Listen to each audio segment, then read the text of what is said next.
आज देखिए, सारेगामा 125 साल पुरानी कंपनी है। हिंदुस्तान की सबसे पुरानी म्यूजिक की कंपनी है जो 1903 से गाने दे रही है। करीबन 3 साढ़े 3 साल पहले हम लोगों को ये लग रहा था कि जो इस देश की सेकंड सबसे ज्यादा लार्जेस्ट स्पीकिंग लैंग्वेज है भोजपुरी, उसको समझने और बोलने वाले इतने लोग हैं, तो उसके म्यूजिक को क्यों नहीं हम यहाँ से बाहर लेकर जाएं और देश के हर हिस्से के अंदर भोजपुरी म्यूजिक लोगों को दिखाएं, सुनाएं। इस चक्कर में हम लोगों ने बड़ा इन्वेस्टमेंट करना शुरू करा था 3 साल पहले, और मुझे बड़ा गर्व इस बात से है कि आज की तारीख के अंदर हमारे मानना है कि हमने म्यूजिक का कुछ हद तक चेहरा भोजपुरी म्यूजिक का चेंज कर दिया है। आज की तारीख में दिल्ली और मुंबई की पार्टियों के अंदर भी भोजपुरी म्यूजिक की डिमांड आने लगी है और लोग इज्जत से बोलते हैं कि यार भोजपुरी में बड़े अच्छे गाने आए हैं, तूने सुना है क्या? पहले ये चीजें पंजाबी और हिंदी के लिए हुआ करती थी। इसी कुछ चीज को आगे बढ़ाते हुए कल मैंने बोला भी था कि 2 बड़े इनिशिएटिव आ रहे हैं हमारे। एक तो हम पिक्चरों के धंधे में घुस रहे हैं, तो आप भोजपुरी पिक्चरों में भी अब वही बड़ा चेंजेस देखेंगे जो अभी तक आपने म्यूजिक में देखा है पिछले 3 साल में सारेगामा से।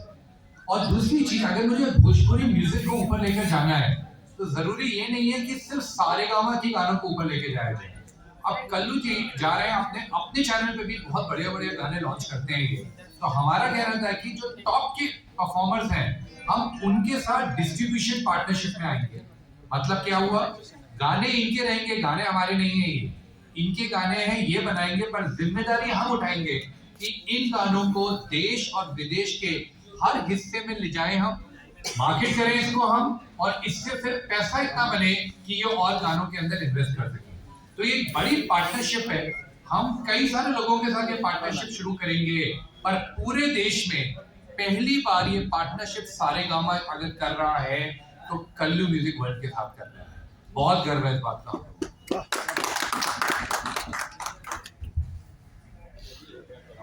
तो कल्लू जी, इतना टाइम लगा हमें आपको समझाने के लिए इस चीज के लिए, तो जरा आप बताएंगे आप किस लिए उठे हुए थे? सबसे पहले तो हमारे कल्लू म्यूजिक वर्ल्ड, हमारा सारेगामा कल्लू म्यूजिक वर्ल्ड के लॉन्चिंग है, जितने लोग उपस्थित हुए हैं सारे मीडिया कर्मी को बहुत बहुत धन्यवाद, थैंक यू। और मैं अपने आप को बचपन से बहुत लकी मानता था कि जिस उम्र में बच्चे पढ़ते हैं या क्रिकेट खेलते हैं, गोली खेलते हैं, गाँव में गोली वोली खेल सब उम्र में आप लोग हमरा के माई के दिन लोग हम जोन भी तनी मनी गई आप सबके आशीर्वाद से आज इधर हैं। और सारेगामा इतनी पुरानी कंपनी, हमको लगता है आजादी से पहले की कंपनी है। हमारे जन्मो ना भइल हुई, हमारे बाबूजी के जन्म ना भइल हुई, बाबूजी का भी नहीं हुआ होगा। अच्छा, तो इतनी पुरानी कंपनी और शुरुआत अगर की डिस्ट्रीब्यूशन की तो वो कल्लू म्यूजिक वर्ल्ड, वो कल्लू म्यूजिक वर्ल्ड से शुरुआत नहीं की, वो भोजपुरी से शुरुआत की, और भोजपुरी के लिए बहुत गर्व की बात है। तो एक बार मैं चाहूंगा जितने लोग कैमरा नहीं लिए हैं वो एक बार जोरदार ताली बजा के विक्रम सर का धन्यवाद करें। और मैं बहुत खुश हूँ, आज हद से ज़्यादा खुशी है मुझे। 2-3 टाइम मुझे बहुत ज़्यादा खुशी हुई। एक बार जब मेरा पहला एल्बम लॉन्च हुआ था, एक बार जब मेरे पापा जी का सपना था कि मैं फिल्म बनाऊँ, और आज तीसरी बार हद से ज़्यादा खुश हूँ कि सारेगामा के एमडी विक्रम सर आप बिहार में भी पटना में हैं और मेरे चैनल में लॉन्चिंग में है, तो इसके लिए बहुत बहुत धन्यवाद, दिल से थैंक यू। और जो आपने भरोसा किया है, विश्वास किया है, उस विश्वास के ऊपर मैं पूरी अपनी ताकत लगा दूंगा, मेहनत लगा दूंगा। वैसे तो आपके कंपनी में मैं बहुत ज़्यादा आजकल 1 साल से ज़्यादा मेहनत कर रहा हूँ, 200 मिलियन, और उसका सारा क्रेडिट मैं आशु बाबा को देना चाहूँगा कि ये पहले मैंने डायरेक्ट अप्रोच किया था कल्लू जी को। हाँ, आशु बाबा को बिजनेस पार्टनर है वो मेरे, तो मेरी बहुत अच्छी दोस्ती हुई कल्लू जी के साथ। लॉकडाउन में हम लोग घंटों बातें करते थे, पर ये गाना नहीं देते थे मुझे, और फिर मेरी दोस्ती हुई आशु बाबा से, और उसके बाद सब कुछ बदल गया। तो थैंक यू आशु बाबा। और सर के लिए बस ये बोलना चाहूँगा कि आज के समय में आज पर्सनली भी ऐसा नहीं है कि हम गायक बनी या हीरो बनी, आज के समय में भाई भाई खातिर नहीं सोचा, सारेगामा ने भोजपुरी के लिए सोचा, कल्लू के लिए सोचा, इसलिए दिल से थैंक यू। और अंजलि है हमारे साथ, तो जो ये आपका दूसरा गाना है थिंक कल्लू जी के साथ, तो कैसा था एक्सपीरियंस आपका कल्लू जी के साथ? Hello everyone, good afternoon all. बहुत अच्छा एक्सपीरियंस था, फर्स्ट टाइम काम हुआ, and special thanks to Badri sir, इन्होंने मीन्स इनमें ये है कि ये न्यू टैलेंट को अप्रोच करते हैं, ऊपर करते हैं। जैसे कि एग्जाम्पल मैं खुद भी हूँ, इन्होंने मुझे दिया, ये मौका दिया, मैं आप लोगों के बीच हूँ। एंड कल्लू जी के साथ experiences I can't even to say वो बहुत बहुत मतलब न्यू आर्टिस्ट को स्पेशली बहुत कंफर्ट दिलाते हैं कि नहीं, उनको ये फील ना हो कि ये उनका पहला गाना है। तो मेरा एक्सपीरियंस बहुत अच्छा था। And once again thank you so much Badri sir. So, कोई क्वेश्चन ले सकते हैं? क्वेश्चन करना है तो कर सकते हैं। सर सबसे पहला सवाल मेरा आपसे रहेगा सर, हमने लगातार 2-3 इवेंट देखे, सारेगामा हर जगह करी है सर, मेन उद्देश्य क्या है सारेगामा का भोजपुरी को लेकर? क्योंकि हमेशा से भोजपुरी सोची जाती है सर अश्लील करके बहुत बदनाम किया गया, लेकिन सारेगामा ने बहुत चीज़ें चेंज कर दी है। नए पैटर्न पे हम अक्सर विदेश फॉरेन जा रहे हैं, तो मेन जो मुख्य उद्देश्य है सारेगामा को क्या लेकर? मुख्य उद्देश्य म्यूजिक, हमारा मुख्य उद्देश्य रहता है म्यूजिक को और बड़ा बनाना। स्पेसिफिक यहाँ पे हमारा असली उद्देश्य है भोजपुरी गाने को भोजपुर से बाहर ले जाकर देश में विदेश में वही इम्पोर्टेंस मिलनी चाहिए जो शायद हिंदी और पंजाबी को मिलती है, क्योंकि हमारा म्यूजिक बहुत धड़कता है यहाँ पर। एक चीज और कहना चाहूंगा, मैं सिर्फ जब यहाँ आता हूँ या वाराणसी या लखनऊ में बात करता हूँ तो भी मुझे यही सुनने को मिलता है अश्लील अश्लील वर्ड। कोई भी जन है यहाँ के बाहर बम्बई में और पंजाब में और कर्नाटक में कोई नहीं कहता कि भोजपुरी गाना अश्लील हो। आई थिंक कुछ हम लोग अपने बच्चे को ज्यादा क्रिटिसाइज भी कर जाते हैं। आई थिंक हम बहुत अच्छे रास्ते पे चल रहे हैं, गानों की क्वालिटी बहुत बढ़िया बढ़ रही है, लिरिकल क्वालिटी अच्छी होती चली जा रही है, टॉप सिंगर्स आ रहे हैं यहाँ पर। तो आप देखेंगे कुछ समय टाइम के बाद लोग पंजाबी की जगह भोजपुरी करेंगे। सर सारेगामा जब से आई है तब से एक भोजपुरी में एक नया थीम दी है, काफ़ी बजट की एल्बम आ रही है, लेकिन फिल्म कब आएगी उस स्तर की? लगातार ट्रेंडिंग में तो गाने रहते हैं, गाने एल्बम तो बहुत पिक लेवल पे है, लेकिन फिल्म लेवल पे 50 करोड़ 100 करोड़ की फिल्म सारेगामा कब लाएगी?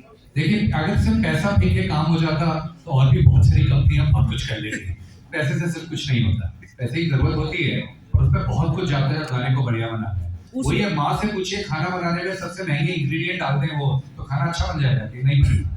दिल से कई सारे काम होते हैं। आपने पिक्चरों के बारे में पूछा, मैंने कल ही अनाउंस करा है कि हम पिक्चरों के क्षेत्र में घुस रहे हैं और पिक्चरों की क्वालिटी भी अलग लेवल पे लेके जाएंगे। मैं बजट की बात नहीं कर रहा हूँ यहाँ पे। सबसे ज्यादा इंपॉर्टेंट चीज होती है पिक्चरों में, कहानी पे खर्चा करो। कहानी पे तो जो चीज वो जो सेट पे लिख के कहानियां बनाते हैं और वहीं का वहीं शूट हो जाता है, वहां अच्छी पिक्चरें नहीं बनती है। तो हमारा पूरा इंपॉर्टेंस हमें जा रहा है बढ़िया कहानियों पे इन्वेस्ट करो। और बहुत जल्दी 1-2 साल में आपसे मैं जब कहानियों पे मिलने आऊंगा तो आप बोलेंगे अच्छा पिक्चरों में भी कर लिया, म्यूजिक भी कर लिया, आप बताइए और क्या करेंगे। बद्री भैया आपसे एक सवाल रहेगा, कुछ लोग बोलते हैं कि सारेगामा जानबूझकर ट्रेंडिंग सेक्शन को खरीद चुके हैं, हर गाने उनके ट्रेंडिंग में आते हैं, ऐसा क्या है? वाकई में ही है? आई थिंक इसका तो जवाब मैं बॉस को ही दे देता हूँ सर। वही है, अगर पैसे से चीजें खरीदी जा सकती तो जो विदेशी कंपनियां सब खरीद करके बैठी हुई होती, ऐसा नहीं होता अब्दुल मेरे। ये आप लोगों को प्राइड रहना चाहिए कि आप एक तो भोजपुरी सुनने वाले इतने लोग हैं, ऊपर से भोजपुरी का म्यूजिक सिर्फ यहीं के लोग नहीं सुन रहे हैं, बाहर भी लेकर जा रहे हैं। उन सब के हिसाब से जब टॉप 10 देखते हो आप तो भोजपुरी रहता है। देखिए ना पावर, हम सब यहाँ बैठे हुए हैं। सर एक सवाल आपसे और रहेगा मेरा कि कल मैं आपका एक इवेंट शो देखा था जो कि खेसारी लाल यादव जी का शो था, उस शो में सिर्फ नेशनल मीडिया को ही क्यों बुलाया गया आपके द्वारा? तो पहली बात तो जो कल का इवेंट था वो खेसारी जी ने आके 4 चांद लगाए, कल्लू ने भी आके 4 चांद लगाए, अक्षर ने भी आके 4 चांद लगाए, अंकुश ने भी आके 4 चांद लगाए। वो सारेगामा का इवेंट था। वो सारेगामा का इवेंट भी इसी हमारी कोशिश यही थी कि जितने इन्फ्लुएंसर को हमने बुलाया हुआ है यहाँ पर वो सब गानों को पोस्ट करें। फाइनल ऑब्जेक्टिव क्या है कि जब कहीं भी देश में पार्टी हो रही हो तो बच्चा उठकर बोले डीजे वाले भैया मेरा भोजपुरी गाना बजा दे। लेकिन जिस दिन भोजपुरी वो हो गया उस दिन हम सक्सेसफुल हैं। लेकिन कौन आया नहीं आया प्रेस के अंदर मैं माफी मांगूंगा, अगर कुछ लोग नहीं आए जिन्होंने बुलाया है उनसे बोलूंगा अगली बारी गलती ना। सर आपसे सवाल रहेगा, हाँ जी। कल्लू जी के साथ फिल्म कब अनाउंस कर रहे हैं? क्योंकि ये बहुत उम्मीदें हैं और ये विश्वास भी है कि जब आप बड़ा कर रहे हो कल्लू जी को लेकर भी सर सही वक्त पे सही अनाउंसमेंट भी हो जाएगा। अब देखो यहाँ तो रिश्ता ना बहुत बड़ा गहरा हो चुका है बैठे हो, तो अभी तो मतलब समझी हो गए हैं। नहीं बहुत कुछ होगा। बेटा हम दे तो बेटी के भी आके करिए न करिए, गाना हम दे दें तो फिल्म और घोड़ाई नहीं के पास ही फिल्म रहेगी। जिसका नाम केस है, उसकी फिल्म की शुरुआत पहले हुई। कितना आपके लिए नया चीज लग रहा है, सारे गामा ने आपके साथ टाइप किया है और बेहतरीन से बेहतरीन करने के जो प्रयास है, आप लगातार प्रयास करते आ रहे हैं। आपके बेहतरीन गाने जो हैं 2022 में भी हमने देखा, सारे गामा के सारे गाने हिट रहे। तो 2023 की क्या क्या प्लान है? पहले तो धन्यवाद करना चाहेंगे कि सारे गामा हम भोजपुरी से जो मेरा गाना आया था नाच रे पत्थर की नागिन जी से, मैं ये नहीं बोलूँगा कि मैं ये करता हूँ वो करता हूँ, हमारा आदत ना है सब बोलेंगे। बस अभी कहा कि भोजपुरी में पहली बार 1 आया और 2.0 जब हमको बद्री जी समझाया कि हम लोग पहले भी किए थे जिया ना देखो क्या पत्थर को 2.0, सर हमको नहीं समझ में आता कि 2.0 होता है। तो जिस चीज में हमको समझ नहीं होती हम भग भग ना बोलेंगे, फिर से बोले कि एक प्रयास हम लोग का सफल रहा लेकिन उतना सफल नहीं रहा। उस समय लॉकडाउन लग गया था तो लॉन्चिंग भी नहीं हो पाई। फिर हम लोगों ने नाच रे पत्थर की 2.0 किया और पहली बार भोजपुरी में एक ही गाने को हम लोगों ने बेहतरीन तरीके से शूट करके और भोजपुरी ऑडियंस को बताया कि बॉलीवुड में ही भोजपुरी में भी कुछ अलग किया जा सकता है। और वो दोनों गाने आज के समय में 200 मिलियन क्रॉस है। तो इसके लिए थैंक यू बद्री सर को, स्पेशली थैंक यू। बॉस को जितना थैंक यू बोलेंगे कम है। भैया लेकिन 3.0 कब आएगा? नाच रे पत्थर की 3 सर कब आएगा? ये देखिए एक चीज और बता देते हैं, और सारी कंपनी में पता रहता है या हम लोग बताते हैं कि हाँ इस तारीख को रिलीज कर दीजिए, यहाँ पे कुछ नहीं पता चलता है। यहाँ पे ये लोग ऑर्डर चलाते हैं। देखिए खबर है ये कि म्यूजिक बन चुका है, पूरा सारा चीज हो चुका है। अब एक कब आएगा मैं नहीं बता सकता, किस दिन किस चैनल पे आएगा मैं नहीं बता सकता। एक से बता सकता हूँ 3.0, 2.0 और 1.0 दोनों से बड़ा होगा। वाह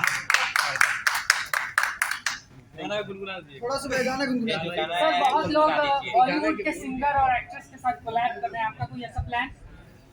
देखिए जब बॉलीवुड की कंपनी हमारे कंपनी से कोलैब कर रही है तो मैं ये बोलूँगा कि जो भी होगा भोजपुरी में सर ने बादशाह को लाए। सभी लोग बोलते थे नहीं बादशाह सर नहीं आएंगे, लेकिन सर ने पानी पानी वाले गाने पे बादशाह को लाए। तो जैसे उन्होंने बोला कि पहली बार जुड़े हैं और पहले का जो लड़का होला ना बड़ी करके मान जानकारी है, तो हम अपने आप के बहुत सौभाग्यशाली मानते हैं कि पहले लड़का भी में तो पहले लड़का के आईएएस ऑफिसर बनाए लोग, एक से बढ़ के एक आर्टिस्ट आएंगे। और मैं बोलता हूँ कि भोजपुरी में इतना बढ़िया बढ़िया आर्टिस्ट लोग हैं।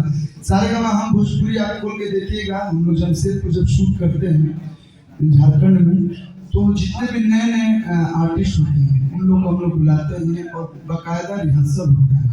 लोग बोलते हैं कि एल्बम कैसे इतना अच्छा शूट हो गया, तो बाकायदा हम रिहर्सल करते हैं, 2-4 घंटा समय निकालते हैं। जब गाना वहीं पे बनता है सुनाया जाता है, टीम बैठती है कि नहीं इस पे ऐसा वीडियो शूट करना है। तो मैं कोशिश करूंगा कि बॉलीवुड, मैं आप लोग से रिक्वेस्ट करूंगा कि बॉलीवुड से अच्छा है कि हम भोजपुरी में ही नए नए आर्टिस्टों को लेके आए और बॉलीवुड की लेवल पे पहुंचे। थोड़ा इस गाना को गुनगुना दिया जाए। एक लाइन जो मेरा था कि अगर तुम मिल जाओ, अगर तुम मिल जाओ पहिला की छोड़ देंगे हम, अगर तुम मिल जाओ सबको छोड़ दूंगा। मैं सबको नहीं छोड़ूंगा, सबके साथ में हूँ। और कुछ लोग बोल भी रहे हैं कि यार सारे गाँव के हो गए हो, जनते बनी भोजपुरी में अगर ज्यादा काम कर रहा हूँ के साथ लोग गलत गोद ले लेते। तो गोद नहीं लिए हैं, कल्लू म्यूजिक वर्ल्ड मेरा नहीं है, आशु बाबा का है, बड़े भैया का है। और साथ ही साथ जब मेरा भाई वहाँ पे है तो मैं भी वहाँ पे हूँ और सारे कंपनियों को भी गाना दिया जाएगा।